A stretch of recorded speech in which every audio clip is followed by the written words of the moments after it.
10টা 20টা জেনা হয়, এগুলো কোনো বিষয় না। ডিভোর্স তো সকালে বিয়ে হলে বিকেলে ডিভোর্স হয়, বাচ্চা কাচ্চা নেওয়ার ফুরসত নাই। আমাকে আপনাদের সাথে কোনোভাবে যোগাযোগ করা সুযোগ দেওয়া হয়নি, বা আমরা কারো কেউই স্বেচ্ছায় কোনো মিডিয়ার সাথে যোগাযোগ করিনি। একেবারেই আমরা আহ, আড়ালে চলে গিয়েছিলাম, কারণ আমাদেরকে সেভাবে হুমকি দেওয়া হয়েছিল। এবং এটা শতভাগ সত্য যে ডিজিএফআই এর মাধ্যমে মানে তাদেরকে উঠিয়ে নেওয়া হয়েছিল। সে কোনো কারো বাসায় গিয়ে কোনো নারী সংক্রান্ত এটা ইস্যু ছিল না। আমি কি আর বলবো, এবং আমাকে বলার জন্য একটু সময় দিতে হবে, ধৈর্য ধরে আমার কথাগুলো শুনতে হবে, তাহলে আপনারা পুরো বিষয়টা আপনাদের সামনে পরিষ্কার হবে। আমি শুরুতে আমার হিতাকাঙ্ক্ষী বোনদের জন্য, বিশেষ করে যাদের আমার ব্যাপারে একটা কমন মানে অস্বস্তি বা খারাপ লাগা বা অভিযোগ কাজ করছে, যে আমি কেন বিষয়টা সামনে আনলাম সত্য হলেও, আমি কেন গোপন করলাম না, বা করাটা আমার জন্য উচিত ছিল, আমি কি সবর করি না, ইত্যাদি অনেক বিষয় তাদের একটু খারাপ লাগা আছে, যারা আবার বোন তাদের জন্য। আমি তাদেরকে একটা মাসালা ক্লিয়ার করে দিয়ে আমি দেন আমার আলোচনাটা শুরু করব। আল্লাহ রাব্বুল আলামিন সূরা নিসার 148 নম্বর আয়াতে বলছেন যে লা ইউহিব্বুল্লাহুল জাহরা বিসসুই মিনাল কাওলি ইল্লা মান যুলিমা ওয়া কানা আল্লাহু সামিআন আলিমা। এই আয়াতের মধ্যে আল্লাহ রাব্বুল আলামিন বলছে যে নিশ্চয়ই মানে কোনো খারাপ কাজের প্রকাশ্যে প্রকাশ করা, এটা আল্লাহ রাব্বুল আলামিন কখনোই পছন্দ করেন না, কিন্তু যার উপরে জুলুম করা হয়েছে সে ব্যতীত। তার মানে বোঝানো হচ্ছে এটা সে করতে পারে। এই আয়াতের ব্যাখ্যায় আল্লামা মুফতি শফি রহিমাহুল্লাহ তার মারিফুল কুরআনে তিনি বলছেন একটা অংশে যে এই আয়াতে কারিমে অনেকগুলো ব্যাখ্যা আছে, তার মধ্যে একটা এটা বলছেন যে মাজলুম ব্যক্তি যদি অত্যাচারীর অন্যায় অত্যাচারের কাহিনীগুলো মানুষের কাছে প্রকাশ করে, তবে তার শেকায়েত এবং হারাম বা মানে হারাম গীবতের অন্তর্ভুক্ত হবে না। এটা মাজলুম ব্যক্তি যদি শিকায়ত করে, শিকায়ত প্রকাশ্যে করে, এটা হারাম গীবতের অন্তর্ভুক্ত হবে না। আর এটা ওই যে মুসলমান ভাইয়ের দোষ ত্রুটি গোপন করার এই আওতায় পড়বে না। তিনি এটা বলছেন, এটা তার ফতোয়া মুফতি শফি রহিমাহুল্লাহ। এবং তিনি বলছেন যে কারণ জালেম নিজেই মাজলুমকে অভিযোগ করার জন্য এখানে সুযোগ করে দিয়েছে এবং বাধ্য করেছে। তো এ ব্যাপারে আমার বোনেরা আপনারা নিশ্চিত থাকতে পারেন, শতভাগ নিশ্চিত থাকতে পারেন, আমার সবরের বিচ্যুতির কোনো প্রশ্নই আসে না। আমি যা করছি বিষয়গুলো আবেগের বশেও না। কেউ কেউ হয়তো আবেগ বলছেন, আমি যখন তাকে তার জন্য রাস্তায় নেমে খুঁজেছিলাম তাকে গলিতে গলিতে, সেটাও আমার আবেগ ছিল না। আমি যা করি আমি বুঝে করেছি, আমি জানি। ইভেন বিশেষ করে আমার এখন দুইটা বেবি, আমার গোছানো সংসার, এখনো আমি যা করছি তা আমার একটা শব্দ আবেগের না। আমি প্রতিটা বিষয় বুঝে শুনে দৃঢ়ভাবে আমি সিদ্ধান্ত নিয়ে দেন আমি করেছি এবং করছি। যে বিষয়টা নিয়ে এখন প্রশ্ন, আমাকে আমাকে এভাবে বলা হচ্ছে, বা সে এখন এটা একটা তার নিরাপদ নিরাপদ একটা অবস্থানের জন্য, বা মানুষের সিম্প্যাথি, বিশেষ করে আলেম সমাজের সিম্প্যাথি, সে তার দিকে ফোকাস করানোর জন্য, সিম্প্যাথি নেওয়ার জন্য সে এটা বলতেছে পোশাক কিভাবে তার উপরে মানে তার পোশাক খুলে ফেলা, কারণ আমি তার পোশাক, আমি এটার অ্যান্সার দিব। তার আগে আমাকে একটু ক্লিয়ার করতে হবে যে আমার তার সাথে বিয়ে হলো কেন, কিভাবে। কারণ হচ্ছে সাধারণের প্রশ্ন এটা, বা তাদের আক্ষেপ বা ক্ষোভ, ক্ষোভ আমার উপরে এটা, যে তারা বলে থাকে আমি দ্বিতীয় পক্ষ বা আমি দ্বিতীয় স্ত্রী, তার প্রথম পক্ষ উপরে আমি আসছি, আমিও এটাই ডিজার্ভ করি, ইত্যাদি ইত্যাদি এরকম বলে থাকে। তো এখন এই ঘটনাটা একটু আপনার ক্লিয়ার বুঝতে হবে। আমাকে যখন তিনি বিয়ে করেন, আমি তখন একটা মাদ্রাসা নিজে প্রতিষ্ঠা করেছি, এবং কথা প্রসঙ্গে যদি আসে আমি সেই হিস্ট্রি আপনাদের সামনে টেনে আনবো ইনশাল্লাহ। তো তখন তার স্ত্রী নিজে আমাকে বিয়ে করানোর জন্য উদ্যোগ নেয়, এবং এই জনাব আদনান সাহেবের আম, তিনি সবসময়ই বিয়ে করার জন্য প্রতিটা প্রতিষ্ঠানে বলে রাখতেন, তারই সুবাদে আমার কাছেও এই প্রস্তাবটা আসা। ইভেন আমি আপনাদেরকে নাম মেনশন করি, হচ্ছে এটা রংপুরের দিকে একটা এরিয়াতে, আমার জায়গাটার নাম এক্স্যাক্টলি মনে নেই, ওখানে ফিরোজ অথবা ফিরোজ ভাই বা মনোয়ার, মানে এরকম দুই, আমার নামটাও তার সাথে গুম হয়েছিল যে লোকটা, ফিরোজ অথবা মনোয়ার, দুইজনের একজনের রংপুরে একটা মাদ্রাসা আছে। সে ওই মাদ্রাসা, ওই লোকটাও যদি এখন সত্য বলে, মিথ্যা বললে তো আমার তো এখন কিছু করার নেই। ওই লোকটাকেও সে ইভেন বলে রেখেছিল বিয়ে করার জন্য। তো সে একটা প্রমাণ, আমার জাস্ট নাম মনে আছে বলে আমি এরকম বলতেছি। এটা তার নিজস্ব স্বীকারোক্তি যে সবাইকে সে বলছে যে সে বিয়ে করার জন্য, বিয়ের জন্য পাত্রী খুঁজে সব জায়গায় সবার কাছে। সেই সুবাদেই আমার কাছে প্রস্তাবটা আসা। তখন স্বাভাবিকভাবেই আমাদের পক্ষ থেকে ইনভেস্টিগেট করা, বা তার স্ত্রীর সাথে, স্ত্রীর মাধ্যমে সে যোগাযোগ করে। তার প্রথম পক্ষের মাধ্যমে যোগাযোগ করে, এবং তার প্রথম পক্ষের কিউরিসিটি দেখে আমার অভিভাবক, আমার স্টুডেন্টের অভিভাবকের মধ্যে একজন আমাকে বলেছিল যে ম্যাডাম, তারা তো জেনারেল ম্যাডাম বলে সম্বোধন করে, ম্যাডাম আমার মনে হয় এখানে মানে কোনো একটা অন্য বিষয় কাজ করতেছে। কোনো ওয়াইফ কি এভাবে এত এত কৌতূহলী থাকে হাজবেন্ডকে বিয়ে করানোর জন্য? আমার মনে, এবং আমি এখানে আরেকটা বিষয় বলি, আমি যখন তাকে বিয়ে করি তখন তার পারিবারিক ফিনান্সিয়াল অবস্থা, তার পরিবারে 1,000 টাকাও তাদের কাছে অনেক। আমি যখন তাকে বিয়ে করি ফিনান্সিয়ালি তার কাছে 1,000 টাকা অনেক কিছু। তখন আমার এই অভিভাবকটা আমাকে বলছে যে জানেন ম্যাডাম, তিনি একটা ঘটনাও আমাকে বলছে। ও ঘটনা বলার দরকার নেই, আপনারাও এসব ঘটনার হয়তো অনেক সাক্ষী, যে একজন নারী কি করছে, তার হাজবেন্ডকে এরকম বিয়ে করাইছে, প্রতিষ্ঠিত মেয়ে দেখে বিয়ে করায়, টাকা পয়সা আছে এরকম দেখে বিয়ে করায়। কারণ হচ্ছে মানে তাদের ভেতরে একটা লোভ কাজ করে। ম্যাডাম এটা আবার সেই ফাঁদ না তো, আমাকে এরকম বলছে। আমি বলি আচ্ছা না থাক, এরকম না, বাদ দেন। তো সে এরকম করে আমাকে বিয়ে করায়। এবং 10 নম্বর যে কাজী অফিসে আমার বিয়ে হয়েছে, ওখানে ওই কাজী অফিসের সাথে সরাসরি তার প্রথম পক্ষ কিন্তু কথাও বলেছে। আদারওয়াইজ বিয়েটা এত তো সহজ না, কারণ অলরেডি আমার পাস্ট আছে। আমি বিরাট মাপের প্রচন্ড যন্ত্রণায় জর্জরিত একটা মানুষ। আমাকে আমার মা অনেক ছোটবেলায় বিয়ে দেয়, তখন আমার 14 মানে 15 এরকম কিছু, মানে বিয়ের 6 মাস পরে আমার 15 বছর হয় এরকম। এই যে আমার মা আমাকে বিয়ে দিয়েছিল একজন লোকের সাথে, যাকে আমি কোনোভাবে কখনোই মানতে পারি নাই যে সে আমার হাজবেন্ড। এবং সে হচ্ছে আওয়ামী লীগের একজন নেতা গোছের ফ্যামিলি থেকে বিলং করে তারা। আমি ওই পরিবারে গিয়ে দেখছি যে তারা শত শত মানুষ নিয়ে মানে মিছিল মিটিং এ বের হয়। তারা কখনো কারো বাড়িতে মারামারি করে ভাঙচুর করে, কখনো তাদের বাড়িতে মারামারি হয় ভাঙচুর হয়। আমি একেবারেই একদম ভেতরের মধ্যে মানে কনজারভেটিভের উপরে একটা ফ্যামিলির মেয়ে। আমার বাবা প্রায় 36টা মাদ্রাসার প্রতিষ্ঠাতা ছিলেন, এবং আমার বাবার হাত ধরে অনেক সাধারণ মানুষ দিনের মধ্যে দিন প্র্যাকটিস করেছে, এখনো করছে। আমার পরিবারের আমার ভাইয়েরা প্রত্যেকে আলেম, হাফেজ, মুফতি। আমার বোনেরা সবাই আলেমা, আমার মা আলেমা। শুধুমাত্র আমার ছোট ভাই জেনারেল পড়াশোনা করেছে। এমন একটা ফ্যামিলি থেকে আমার বাবা মারা যাওয়ার পর আমার মা এটা একটা ভুল করে, যে সে এতটুকুও দেখে নাই যে তারা ইসলাম জানে কিনা, লা ইলাহা ইল্লাল্লাহ কালিমাটা পর্যন্ত জানে কিনা, এতটুকুও দেখে নাই। সে আর কি হয়তো বা এরকম ভাবছে যে মানে তাদের বাড়ি আছে, যেটা সাধারণত আমাদের সমাজে দেখা হয় এরকম। আমি তখন তাহলে বিয়েতে রাজি হয়েছেন কেন, এটা একটা প্রশ্ন আসে। আমি তখন বলছি যে আমার মা যেহেতু রাজি, আমার মাকে দেখতাম খুশি, আমার বড় বোন খুশি, তারা চাচ্ছে আমি এই যে একটা মেয়ে আমার কতটুকু বুঝ থাকতে পারে। আজকে তো তারা চাইলেই আমাকে তাদের কোনো সিদ্ধান্ত আমার উপরে চাপিয়ে দিতে পারবে না। আমার তখন বুঝ ছিল না, আমি শুধু দেখছি যে ওদের খুশি, তোমরা খুশি, মা খুশি, দেন ওকে ওকে। কিন্তু আমি এটা কখনোই মন থেকে একসেপ্ট করতে পারিনি। ইভেন আমার যখন আয়সা হয়, আমি এত অসুস্থ, আমি প্রচন্ড পেইনের মধ্যে দিয়ে আমার আমার আয়সা হয়েছে, আমার 1 বছরে 2টা বেবি হয়েছে, যেটা আমার ফিজিক্যালি আমার নিতে অনেক কষ্ট হয়েছে। অনেক ভাবে অনেক প্রসেসে অনেক অনেক কেয়ারের মধ্যে থেকে, পুরো বলা যায় যে ইন্টেন্সিভ কেয়ারের মধ্যে থেকে আমার বেবি গুলো দুনিয়ার মধ্যে আসছে। আয়সা হওয়ার পরে আমার ব্যাকবোনের যে ডিস্ক মানে প্রবলেম গুলোর আমি রাইট নাম জানি না, ওখানে একটা প্রবলেম হয়। বিবাহিত যারা আছে, এই যে দেবর আর ভাবি, এই যে শালি আর দুলা ভাই, মধুর সম্পর্ক না এগুলা? দাঁড়া এগুলো মধুর সম্পর্ক দেখা যায়। সুবহানাল্লাহ। এই যে আমার এখানে ফোন আছে না, আমাদের আমাদের অফিসিয়াল পেজ আছে, অফিসিয়াল পেজে যত প্রশ্ন আসে দেখি ম্যাক্সিমাম জেনা কেন্দ্রিক, ব্যভিচার কেন্দ্রিক, পরকীয়া কেন্দ্রিক। একজন প্রশ্ন করেছে যে দুলা ভাইয়ের চরিত্র এত খারাপ ছিল, আর ওই মেয়ের বয়স তখন কম ছিল, 13 বছর বয়স। 13 বছর বয়সের মেয়ের দিকে সে চোখ দিয়েছে। যাকে বিয়ে করেছে তার সাথে তো সম্পর্ক আছেই। এটা কে? আচ্ছা, যাকে বিয়ে করেছে ওর সাথে তো সম্পর্ক আছেই। তারপরে আপনার শালির সাথে সম্পর্ক। এখন শালির সাথে তার 2 বছর ধরে সম্পর্ক করার পর সেগুলোর ভিডিও ধারণ করেছে, ধারণ করে তাকে ব্ল্যাকমেইল করছে যে যদি আমার সাথে খারাপ কাজে সে রাজি না হয় তাহলে এই ভিডিওগুলো ভাইরাল করে ফেলবে। এই যে অনলাইনের যুগ, এখন তো মানুষ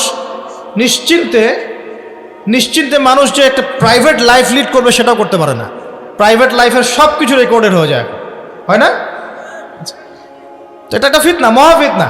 অ্যান্ড সে রেকর্ড করেছে, এইভাবে ব্ল্যাকমেল করে এই শালীর সতীত্ব নষ্ট করলো 1 বছর 2 বছর না, 3 বছর ধরে। এখন এই মেয়ে প্রশ্ন করছে পেজের মধ্যে যে এখন তার মানসিক অবস্থা এতই খারাপ, সে জিজ্ঞাসা করছে আমি যদি আত্মহত্যা করি তাহলে আমার পাপ হবে কিনা। এই মেয়েটা যদি আপনার বোন হতো কি করতেন আপনি? আল্লাহ না করুক এই মেয়ে যদি কারো মেয়ে হতো তাহলে কি করতেন আপনি? আপনার কাছের কেউ হলে আপনি কি করতেন? এখানে ওই শাস্তিটা না বলে সামনে যেতে পারছি না। শোনেন, যারা বিবাহিত ব্যক্তি হওয়ার পরেও পরকীয়া করেছেন, বিবাহ করার পরেও পরকীয়ার পাপে লিপ্ত ছিলেন বা এখনো আছেন, জেনে হোক না জেনে হোক করেছেন, অথবা এটা জেনে করেছেন যেটা একটা খারাপ কাজ তারপরেও করেছেন, রাসূলুল্লাহ সাল্লাল্লাহু আলাইহি ওয়াসাল্লামের হাদিস এবং আল্লাহ পাকের কালাম অনুযায়ী তাদের শাস্তি হচ্ছে কোমর পর্যন্ত মাটিতে পুঁতে ফেলে পাথর নিক্ষেপ করে রজম করে হত্যা করা। ইসলামিক যদি কোনো রাষ্ট্র থাকতো বা এটা যদি হতো, বা এটা যদি ইমামুল মাহদির যুগ হতো বা ওমর রাদিয়াল্লাহু আনহুর যুগ হতো, তাহলে এই শাস্তির বাইরে আপনি চলতে পারতেন না যদি এটা প্রমাণ হতো। এই শাস্তি যদি দুনিয়াতে কার্যকর নাও হয়, আপনি যদি তওবা না করে মারা যান, তাহলে কিয়ামতের মাঠে এই শাস্তি আপনি ভোগ করবেন। খুব মজা লাগছে পরকীয়া করতে? সকালে একটার সাথে, দুপুরে একটার সাথে, আজকে একজনের সাথে রাত কাটান, কালকে আরেকজনের সাথে রাত কাটান, খুব মজা পাচ্ছেন। রাত্রেবেলা মদ খান আর হোটেলে রাত কাটান, সকালবেলা আবার অফিসে যান। আমাদের শহরের এগুলা কালচার কোত্থেকে আসলো? এই শহরকে পবিত্র করবে কে? এবং এই শহরের আসল রূপগুলো স্পষ্ট করবে কারা? খুব মজা পাচ্ছেন এগুলোতে। সুবহানাল্লাহ। একটা বিষয় বুঝাই, ইসলামে কেসাস আছে, কেসাস। মনে করেন আমাকে কেউ হত্যা করেছে, আপনি তাকে হত্যা করতে পারবেন। মনে করেন আপনি কাউকে হত্যা করেছেন, ঠিক আমাদের লজের মতো, কেউ যদি কাউকে হত্যা করে তাকে ফাঁসি দেওয়া হয় না, এরকমই কেউ যদি কাউকে হত্যা করে, ইসলামের বিধান কেসাস করা, মানে হাতের বদলে হাত, চোখের বদলে চোখ, কানের বদলে কান, নাকের বদলে নাক, জানের বদলে জান, যদি প্রমাণ হয়। কিন্তু এখানেও হত্যাকারীর বাঁচার সুযোগ আছে। কিরকম? মনে করেন আপনি আমার পরিবারের কাউকে হত্যা করেছেন, আল্লাহ না করুক। এখন আপনি এসে আমাকে ক্ষমা চাচ্ছেন যে আমার ভুল হয়ে গেছে, আমি রক্তপণ দিব, আমাকে মাফ করে দেন। এখন আমাদের পরিবারকে আপনাকে বললো ঠিক আছে আপনাকে মাফ করে দিলাম, আপনার কেসাস করার দরকার নেই, আপনি রক্তপণ দিয়ে দেন, তাহলে আপনি বেঁচে থাকার সুযোগ পেলেন। কথা বুঝতে পারছেন? আরেকটা হচ্ছে মুরতাদ। মনে করেন কেউ ইসলামের কিছু বিষয়কে অস্বীকার করেছে, তাকে জেলখানায় বন্দি করে রাখা হবে, সুযোগ দেওয়া হবে যে আপনি কি এগুলো জেনে শুনে বলেছেন নাকি এর উপর অটল থাকবেন না ফিরে আসবেন। সে যদি বলে না আমি তওবা করলাম, আমি এগুলো থেকে ফিরে আসলাম, ও বেঁচে থাকার অধিকার পেয়ে গেল। কিন্তু বিবাহিত ব্যক্তি যারা ব্যভিচার করেছে, বিবাহিত ছেলে বা মেয়ে ব্যভিচার করেছে, তওবা করে যদি ফিরেও আসে, রজমের শাস্তি থেকে বাঁচার কোনো সুযোগ নেই। বুঝাতে পারছি না? একজন মহিলার কথা বলি তাহলে বুঝতে পারবো। এটা একজন মহিলা সাহাবীর ক্ষেত্রেও হয়েছে, একজন পুরুষ সাহাবীর ক্ষেত্রেও হয়েছে। আচ্ছা, পুরুষ সাহাবীর কথা বাদ দিয়ে মহিলা সাহাবীর কথাটা বলি। মহিলা সাহাবী এসেছেন, এসে নবীজিকে বলছেন ইয়া রাসূলুল্লাহ তাহিরনি, আমাকে পবিত্র করুন, আমি একটা অন্যায় করেছি, আমি বিশাল একটা অন্যায় করেছি। নবী সাল্লাল্লাহু আলাইহি ওয়াসাল্লাম বলছে কি করেছো তুমি? তখন সে বলছে আমি জিনা করেছি। নবী সাল্লাল্লাহু আলাইহি ওয়াসাল্লাম বলছেন বাসায় যাও, বাসায় গিয়ে আল্লাহর কাছে তওবা করো, আল্লাহ পাক মাফ করে দিবেন। নবীজি এটাকে হাইড করতে চাচ্ছেন, কারণ কি, যখন আপনি কেস আদালতে নিয়ে যাবেন তখন তো উপায় নাই, আপনাকে তো বিচার করতেই হবে। তুমি বাসায় ফিরে যাও, তওবা করো, আল্লাহ মাফ করে দিবেন। সে মহিলা নাছর বান্দান, না আমার বিচার করে দেন, আমার বিচার করে দেন, পরকালে আমি শাস্তি পেতে চাই না, দুনিয়াতে আমার বিচার করে দেন। নবী সাল্লাল্লাহু আলাইহি ওয়াসাল্লাম বলছে তুমি কি গর্ভবতী হয়েছো? হ্যাঁ, জেনার কারণে আমি গর্ভবতী হয়ে গেছি। এরকম হচ্ছে না এখন? আর যে অ্যাবর্শন করছে না ওই যে ক্লিনিকে গিয়ে, এটাও ট্রেন্ড হয়ে গেছে। হইল, সমস্যা কোথায়? কি এমন হয়েছে? আমার কি কেরিয়ার নষ্ট হয়ে গেছে? ফ্যামিনিস্ট নোংরামে কোথাকার। তারপরে এই মেয়ে বলছে হ্যাঁ আমি গর্ভবতী হয়েছি ইয়া রাসূলুল্লাহ। নবী সাল্লাল্লাহু আলাইহি ওয়াসাল্লাম বলছেন বাসায় ফিরে যাও, সন্তান যখন খালাস হবে তারপরে এসো বিচার করে দেব। 9 থেকে 10 মাস সে এই সন্তানকে গর্ভে ধরলো। ধরার পরে সন্তান যখন খালাস হয়ে গেল, সে নবীর কাছে এসে সন্তান কোলে নিয়ে, নবজাতক, ইয়া রাসূলুল্লাহ সাল্লাল্লাহু আলাইহি ওয়াসাল্লাম দরুদ পড়বেন, আমাকে পবিত্র করে দিন, আমার সন্তান হয়ে গেছে এখন। নবী সাল্লাল্লাহু আলাইহি ওয়াসাল্লাম বলছেন সন্তান কি দুধ খাচ্ছে? হ্যাঁ দুধ খাচ্ছে। তাহলে তুমি তাকে দুধ পান করাও। কত বছর দুধ পান করাতে হয়? 2 বছর। 2 বছর দুধ পান করাও, দুধ পান করা শেষ হবে তারপরে এসে তোমার বিচার করে দিব। এবার 2 বছর দুধ পান করানোর পরে এই মহিলা এসেছে, সন্তানের হাতে একটা রুটি। নবীজিকে বলছেন ইয়া রাসূলুল্লাহ সাল্লাল্লাহু আলাইহি ওয়াসাল্লাম, আমার সন্তান এখন রুটি খেতে পারে, আমার সন্তান এখন রুটি খেতে পারে, আমার বিচার করে দিন। তখন নবী সাল্লাল্লাহু আলাইহি ওয়াসাল্লাম বলছেন সাহাবীরা তোমাদের মধ্যে কেউ কি আছো এই সন্তানের দায়িত্ব নিবে? একজন আনসার সাহাবী বলছেন আমি দায়িত্ব নিব।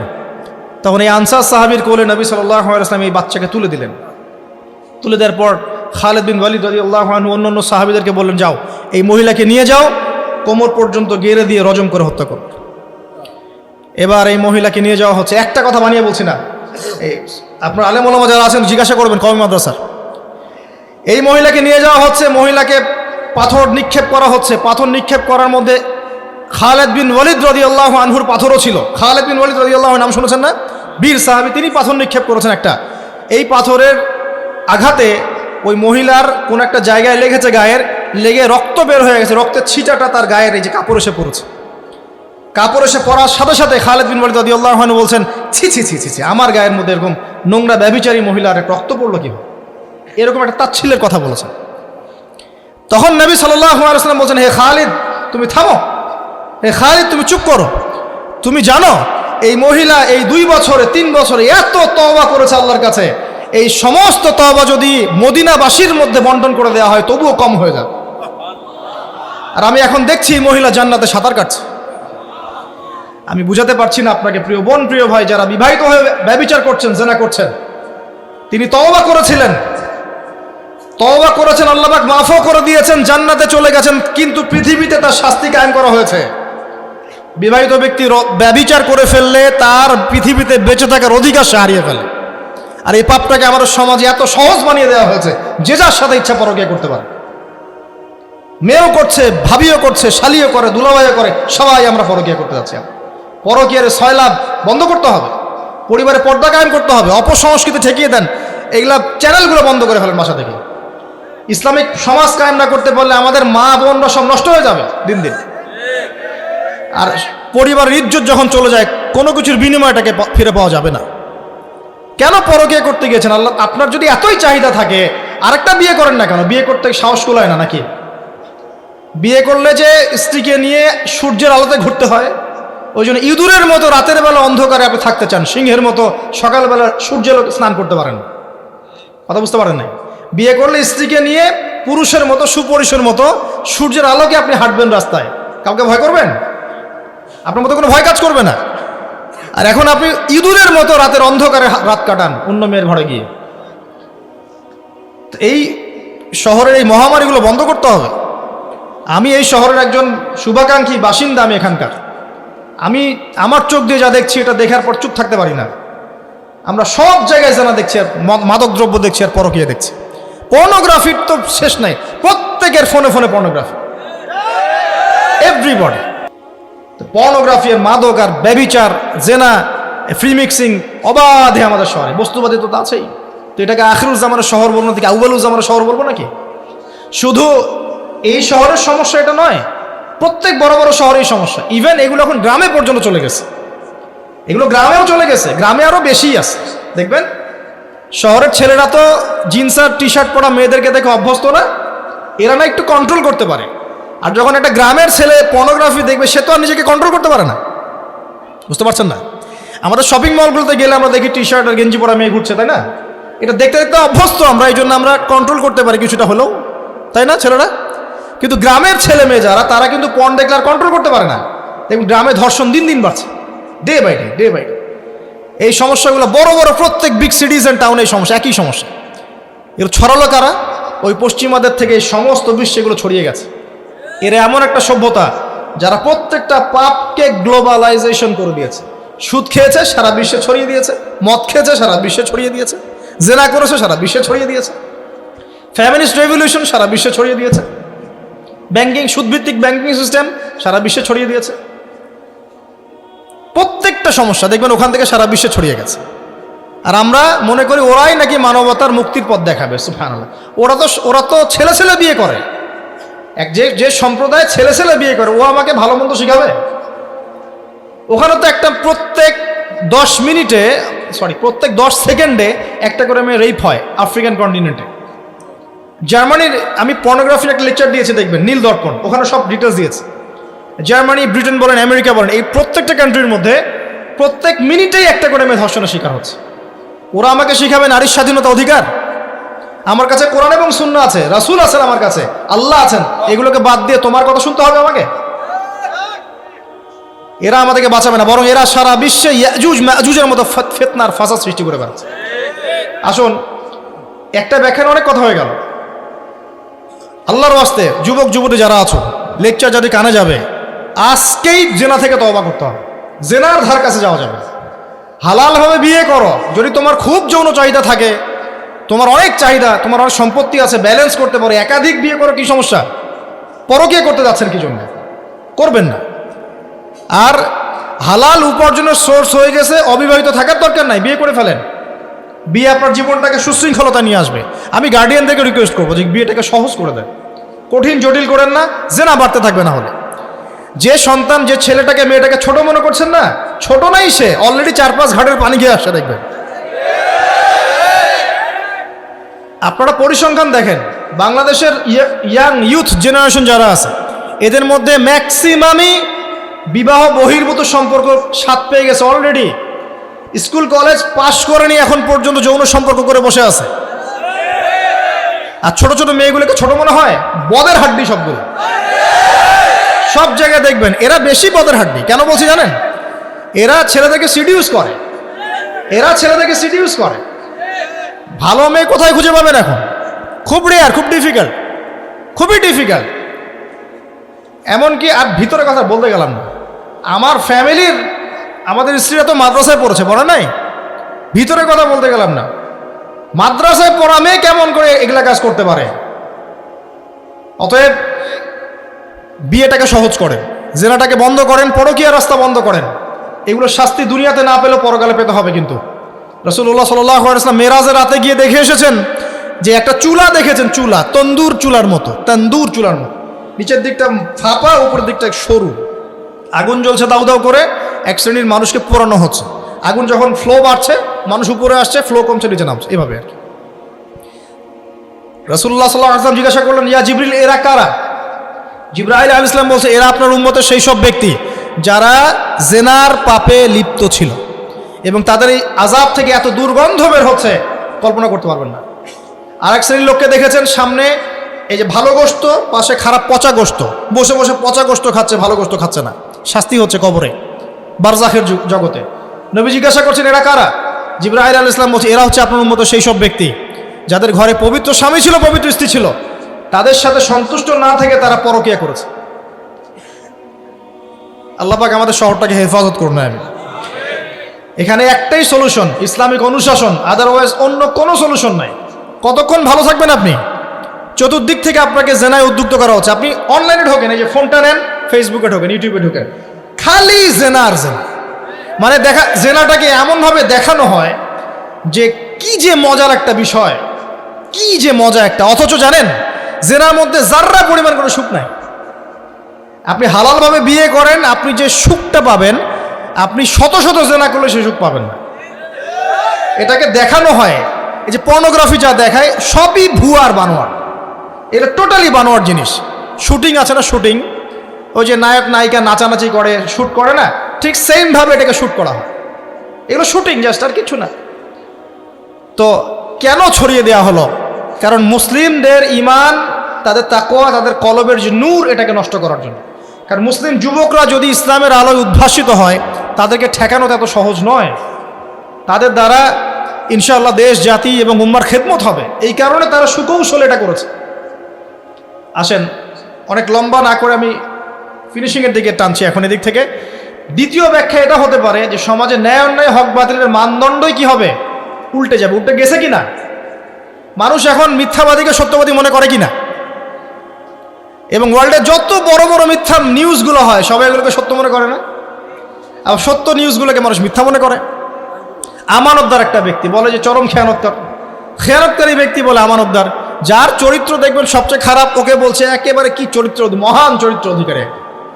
আর সবচেয়ে উন্নত চরিত্র অধিকারী নবী সাল্লাল্লাহু আলাইহি ওয়াসাল্লামকে মানুষ গালি দেয়, তাই না? তো দেখেন, মানদণ্ড উল্টে গেছে। আরেকটা ব্যাখ্যা বলছি এই হাদিসের শব্দটার, আনতালি দালামাতু রাব্বাতুহা। হ্যাঁ, সত্যি সত্যি দাসী মনিবকে জন্ম দিতে পারে, এটা বোঝার জন্য এই যুগটাই সবচেয়ে উৎকৃষ্ট। কিভাবে জন্ম দিতে পারে দেখুন, একটু মনোযোগ দেন। ফ্যামিনিস্ট রেভলিউশনের কারণে বহু মেয়ে বাইরের সভ্যতা যারা, এইসব কান্ট্রিতে না, বাইরের কান্ট্রিগুলোতে বাচ্চা কাচ্চা নেওয়ার সময় পায় না। ফ্যামিলিস্ট রেভলিউশনের কারণে বহু মেয়ে বাচ্চা কাচ্চা নেওয়ার সময় পায় না। বাচ্চা নিবে কিভাবে? এখন সন্তান তো দরকার। তখন কি করে, মধ্যবিত্ত নিম্ন মধ্যবিত্ত কান্ট্রিগুলো থেকে কিছু মেয়েকে হায়ার করা হয়। তাদের যে গর্ভটা, এটাকে হায়ার করা হয়, যে তোমার গর্ভে আমার স্পার্ম ইনজেক্ট করা হবে এবং 9 মাস সেখানে সন্তানটা হবে, তারপর সন্তান জন্ম দিয়ে তুমি তোমার অনারিয়াম নিয়ে চলে যাবে। মনে করেন, বুঝাচ্ছি, মনে করেন আমেরিকার একটা কাপল, ওদের তো মেয়েদের বাচ্চা কাচ্চা নেওয়ার সময় নাই, তো প্রোগ্রেস, এগিয়ে যাওয়া, ইজ্জতও থাকে না, 10-15 বছরের মধ্যেই সারা জীবন এভাবেই তারা চলে, 10টা-20টা জেনা হয়, এগুলো কোনো বিষয় না।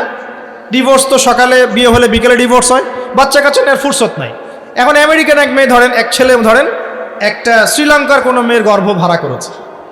এখন গর্ভের সন্তান হলো, সন্তান জন্ম দেওয়ার পরে এই সন্তানটা নিয়ে তাকে তার অনারিয়াম দেওয়া হচ্ছে $10,000-20,000 ডলার নিয়ে সে বাচ্চাটা দিয়ে দিল।